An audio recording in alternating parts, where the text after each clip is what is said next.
how do the jinn come inside of you? Then the jinn generally, they can enter into a human being.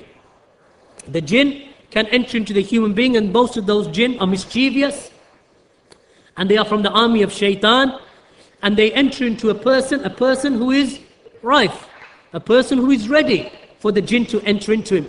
Like for example, the one who does not make his dua, the one who does not pray, the one who is prevalent in smoking of drugs and the taking of intoxicants, the one who walks around, for example, in a lewd manner, the lewd women and the lewd men, the one who urinates without making the authentic dua, seeking refuge with Allah from the evil of the devils, the male and the female, the one, for example, who pays no attention to the recitation of the Quran, the one, for example, who enters into a home newly and he does not recite Surah Baqarah, the one, for example, the one who does not recite the Quran at all. He's made hajr from the Quran as if the Quran was sinful for him to recite. All of these people are prone to the mischievousness of the jinn. And once the jinn enters into you, then it can be an immense difficulty in removing the jinn from you.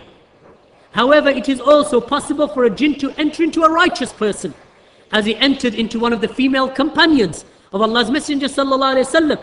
The woman who used to have epileptic fits. In one of the narrations, the Prophet sallallahu alaihi wasallam, she mentioned that it is the jinn who has affected her.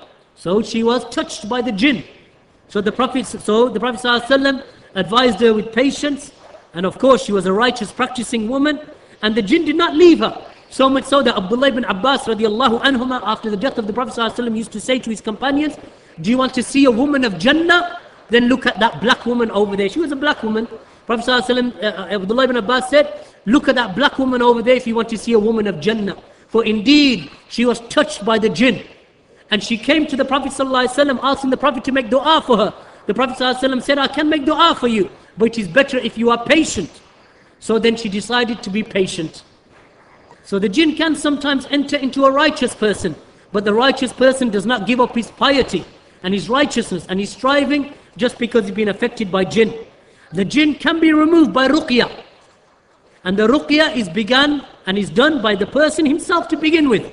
I.e., as Ibn Qayyim mentioned, that the Quran is a ruqyah. The Quran is a cure for the possession of jinn and for magic and so on. So many of the people, they recite the Quran and the jinn does not leave them. They recite the Quran and the magic does not leave them. And then they say, I recited but it didn't work. No. As Ibn Qayyim mentions, that the sword is sharp, yet the arm is weak. The sword is sharp, but the arm is weak. The Quran is not weak. It is you who is weak. Don't blame the Quran. Strengthen your iman. Worship Allah. Come close to Allah. Practice the sunnah. Wear the hijab if you're a woman. Pray your 5 daily prayers. Learn your tawheed. Establish your tawheed. And likewise for the men. Practice the sunnah. Pray your prayers. Learn the deen. Grow your beards. Wear the clothing of the Muslims. Strengthen your iman by action and by speech and by knowledge. And Allah subhanahu wa ta'ala will give you protection. So don't say I recited the Quran and the ruqyah didn't work.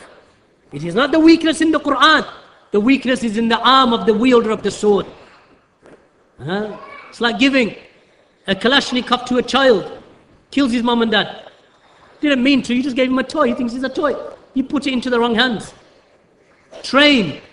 That if a person is trained upon the Quran, that he trusts in the Quran, so much so that Ibn Qayyim rahimahullah ta'ala mentioned, he said that when you look at the tib, when you look at the medicine of the doctors of the dunya, and you look at the medicine of revelation of the kitab and the sunnah, he said there is no competition between the two. One is revelation, and the one who believes that it will work and it will cure you, then indeed it will cure you. Why? Because the faith is strong. This is from Allah. This cure of the black seed, this cure of the milk, this cure of the honey, this cure of the dates, this is something from Allah. Allah said it cures, so indeed it will cure me. Whereas Allah subhanahu wa ta'ala did not say about the medicine of the dunya the same thing. So the cure is in the iman and in the belief that it will cure you of magic, it will cure you of jinn, So a person needs to trust in Allah subhanahu wa ta'ala, and Allah subhanahu wa ta'ala will aid a person.